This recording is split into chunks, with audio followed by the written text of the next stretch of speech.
Hello Instagram, hello YouTube. Pour la team replay, n'hésitez pas à mettre votre prénom, d'où vous venez, qu'est-ce qui vous a amené par ici en commentaire.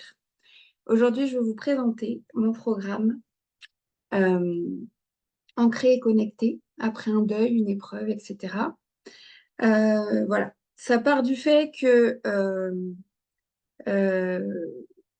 je suis devenue coach parce que j'ai moi-même vécu cela.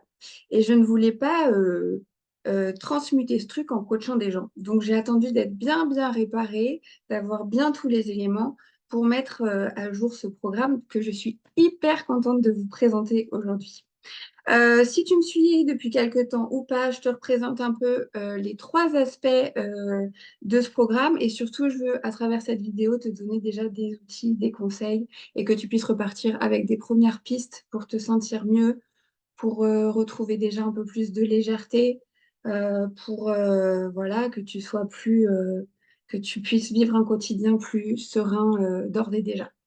Euh, En fait, c'est le programme, pour moi, je le vois en trois points où je suis partie vraiment avec cet aspect brouillard mental.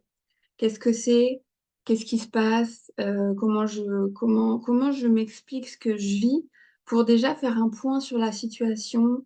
Euh, voilà, après un choc, une épreuve, un deuil, moi je me suis dit après coup, en fait, on en prend conscience soit en écoutant quelqu'un ou en faisant le point au bout de, je sais pas, moi je vous dis ça fait 14 ans, donc au bout de 10, 12, 14 ans, et je me dis que ce temps est compressible si on a des prises de conscience, des choses qui s'activent plus rapidement. Donc, ce brouillard mental, c'était je suis là, je vis, hein, je survis, je travaille, je me lève, voilà. Mais tout est compliqué, tout est lourd, ça me demande une énergie folle de faire tout ça, de mettre tout ça en place.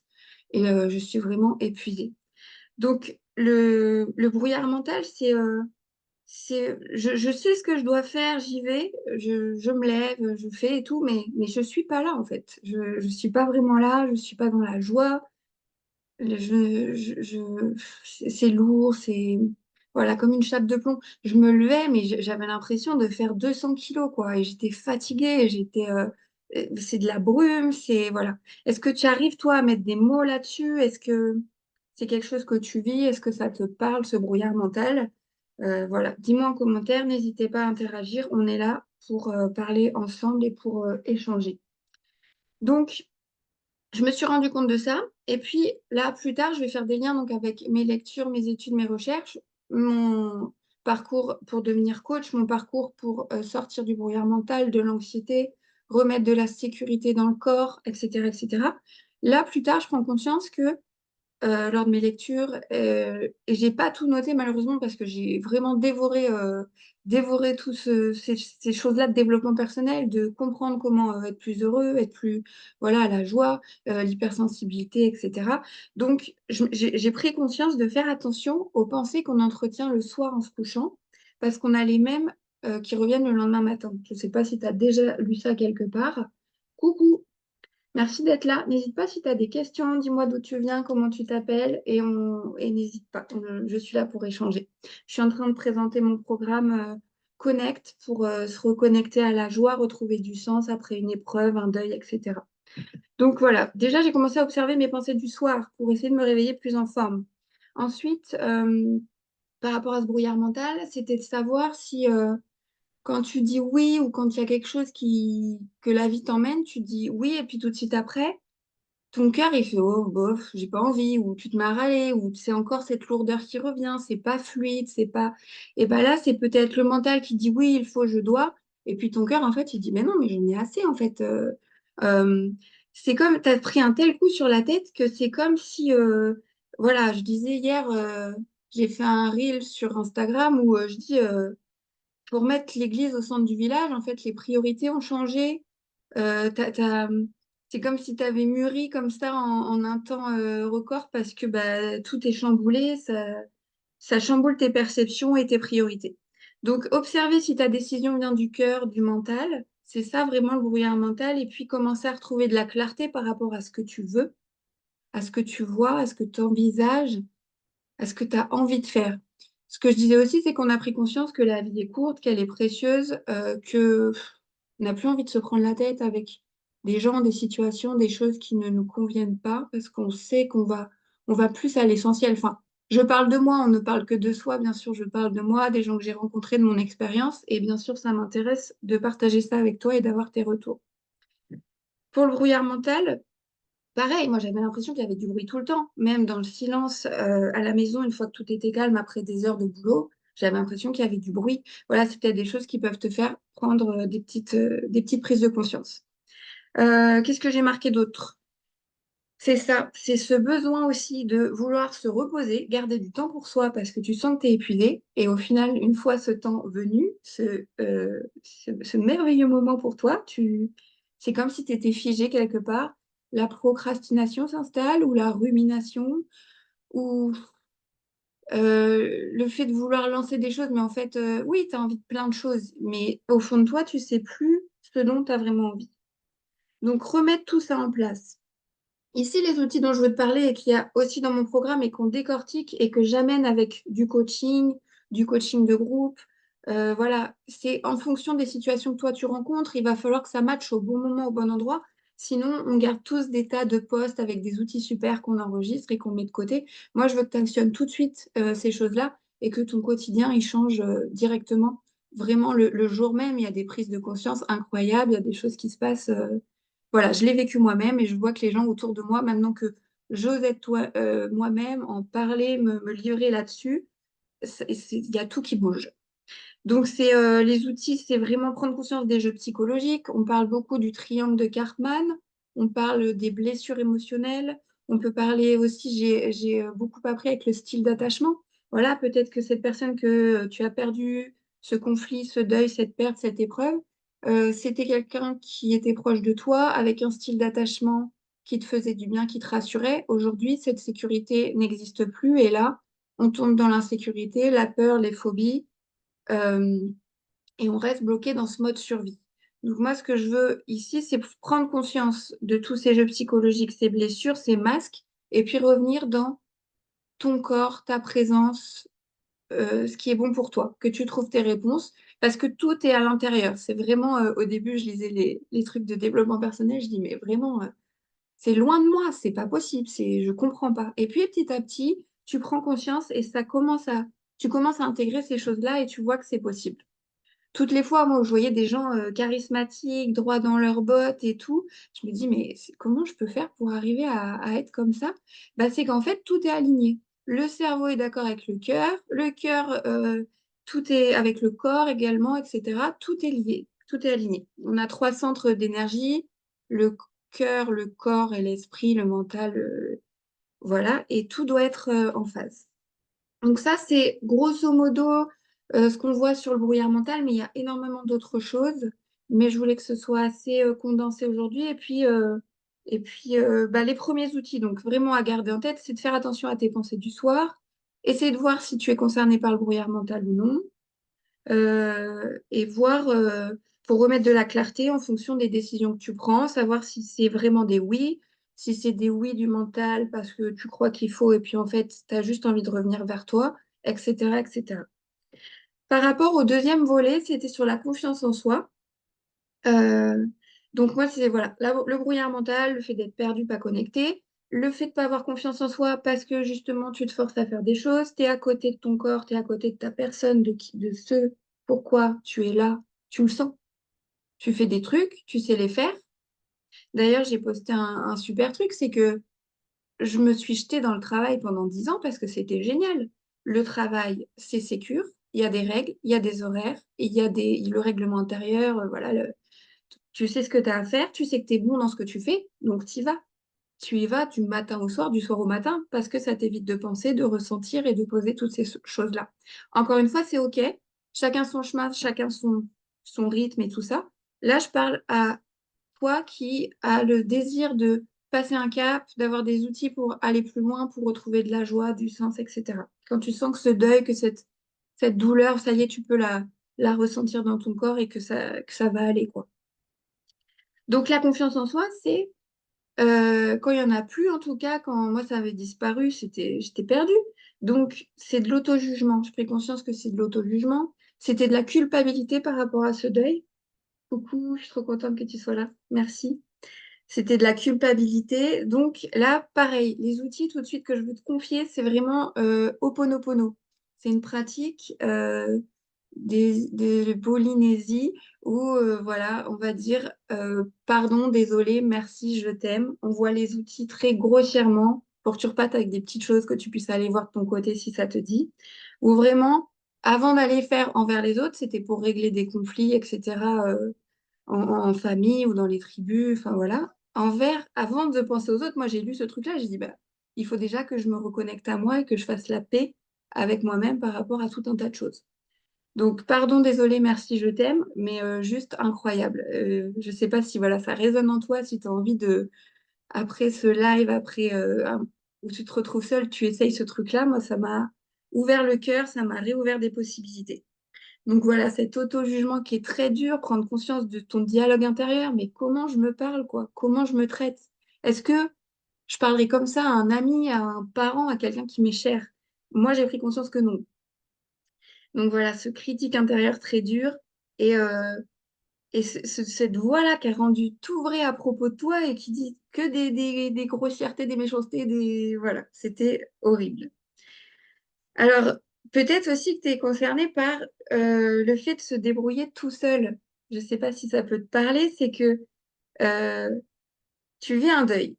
Même, voilà, nous, on était, par exemple, avec ma mère et mon frère. Bon, on doit se reconstruire chacun. Et ben même entre nous trois, on a essayé de se soutenir et tout, c'était pas possible. Chacun va vivre à sa manière, à son rythme. En plus, on est tous en même temps dans le même bateau, donc on n'a pas d'outils, on n'a pas de ressources. Donc là, vraiment, le plus beau travail et le plus beau cadeau que j'ai fait à ma famille, c'est de sortir un peu de ce triangle et de trouver des nouvelles ressources, de me faire accompagner, de trouver des personnes pour, ben voilà, de rencontrer le coaching, de rencontrer le développement personnel. Moi, c'est comme ça que j'ai trouvé un peu ma mission.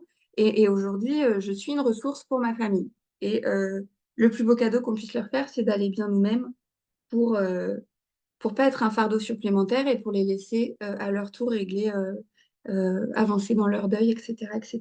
Coucou Cyril, n'hésite pas si tu as des questions. Merci d'être là, c'est trop cool. Voilà. Donc pour la confiance en soi, un outil qui est très, très, très, très, très important, c'est de connaître ses valeurs. On parle beaucoup de connaître ses valeurs en dev perso. OK. Eh ben, ça veut dire qu'est-ce qui est important pour moi, qu'est-ce que je fais naturellement. Voilà, moi, le truc super anxiogène pour moi, c'était d'aller manger au resto. J'en parle, j'en parle, j'en parle, personne comprend. Bah écoute, on va au resto, je vois pas le truc et tout. Et ben pour moi, c'était pas dans mes valeurs prioritaires, quoi. Moi, je préfère aller marcher 1 heure dans la forêt plutôt que d'aller faire un resto. Et que ce soit toute seule ou avec quelqu'un, etc., etc. Mais c'est des choses, comme tu as mis ta vie de côté pendant des années à faire ce deuil, à te reconstruire, à se jeter dans le boulot. Je dis tu, mais je parle de moi eh bien, tu as l'impression que tu dois rattraper tout ce temps-là et avoir une vie sociale d'un coup. Tu te dis, il faut que je ressorte, il faut que je fasse ci, il faut que je fasse ça, parce qu'évidemment, toutes les personnes que tu croises qui sont de bons conseils, qui veulent t'aider, te disent, eh bien, sors, va faire ceci, va faire cela, etc. Donc, tu te compares, tu t'autocritiques et tu recommences et tu retombes dans le... Donc, super outil, connaître ses valeurs. Est-ce qu'il y a des questions d'ores et déjà? Est-ce que je vais pas trop vite? Est-ce que c'est clair? N'hésitez pas. On a décortiqué le brouillard mental. Vous aurez accès au replay. Donc voilà, je veux vraiment que vous puissiez remettre de la clarté au niveau de l'esprit, réouvrir le cœur avec Ho'oponopono, on l'a vu, etc. Et puis remettre de la confiance avec comprendre cet auto-jugement en lien avec les blessures qu'on a, le style d'attachement qu'on a eu avec la personne disparue ou les personnes qui nous entourent retrouver, voilà, tout est lié à retrouver de la sécurité et de l'amour. Et tout ça, c'est à l'intérieur que ça se situe. Je fais juste un point pour dire que ce programme, c'est pas du tout scolaire. Il n'y a pas de PowerPoint, il n'y a pas de... C'est juste, voilà, du coaching, de l'échange, du vivant. Parce que j'ai lu énormément de bouquins, j'ai pris des ressources en ligne, Mais le plus transformateur, c'est vraiment de vivre ces séances de coaching tout seul avec son coach ou à plusieurs pour des sujets plus légers. J'appelle ça des situations problèmes pour dire, voilà, Nina, aujourd'hui j'ai ça qui me bloque, etc. Qu'est-ce que tu en penses et tout? On échange, je te donne mon ressenti, mes outils, et toi, tu repars avec ta réponse. Le coach n'a pas de réponse. C'est toi qui vas te faire euh, avoir des nouvelles connaissances grâce à tout son travail, et puis toi, tu vas créer tes nouvelles compétences, tes nouvelles ressources, tes nouvelles, voilà, tes réponses à toi, quoi. Donc ça, c'était pour la confiance en soi, le brouillard mental. Et puis, celui qui m'est très cher, c'est les connexions. Donc, je parle souvent de clarté, confiance, connexion. C'est les trois mots qui me sont venus quand je me suis dit, ça y est, je suis prête, c'est OK, je veux faire ça. Et d'ailleurs, j'apprends très récemment, là, dans le livre de Peter Levine, Réveiller le tigre, que les 8 C du self, donc le fait que tu sois sécure ou non, les 8 C du self qui révèlent que tu es sécure, que tout va bien, c'est quand même clarté, confiance, connexion, plus le calme, le courage, la compassion, la créativité et la curiosité. Donc, toutes les situations où tu n'arrives pas, tu vois, tu sens qu'il y a un petit C qui manque ou tu sens que tu n'es pas au top, c'est qu'il y a un truc qui est bloqué, il y a quelque chose qui n'est pas sécure. Donc ça, c'est vachement... voilà, ça m'a conforté dans le truc que j'avais vraiment trouvé la voie, que j'étais sur le chemin de guérison et que ça y est, tout revenait, quoi. Cette curiosité est revenue, la créativité est là et clarté, confiance, connexion, c'est vraiment des trucs dont je peux parler des heures que j'ai expérimenté, que j'expérimente maintenant tous les jours et que j'ai à cœur de partager tellement c'est trop, c'est très, très, très, très beau, quoi. Donc pour les connexions, avant de penser aux autres, avant de parler des autres, c'est de moi envers moi, c'est moi pour moi, c'est moi avec moi. Je l'ai dit tout à l'heure, l'auto-jugement, l'autocritique, c'était moi contre moi très, très, très, très longtemps. Là, aujourd'hui, c'est moi avec moi. Là, je suis engagée ici avec vous, envers moi. J'ai pris l'engagement envers moi d'aider les gens, d'accompagner, de créer des prises de conscience, d'activer des choses. Après, vous faites le reste du job. Les connexions, c'est envers soi avec son corps. J'étais maître nageur pendant des années. J'ai nagé, j'ai fait du sport, j'enseignais le sport, j'enseignais à des enfants, à des adultes et tout. Je n'avais jamais pris conscience à quel point je n'étais pas dans mon corps. Je pense que j'étais juste à côté, j'en sais rien, je ne sais pas l'expliquer. Mais il y a très récemment où j'ai pu dire, ça y est, je suis là.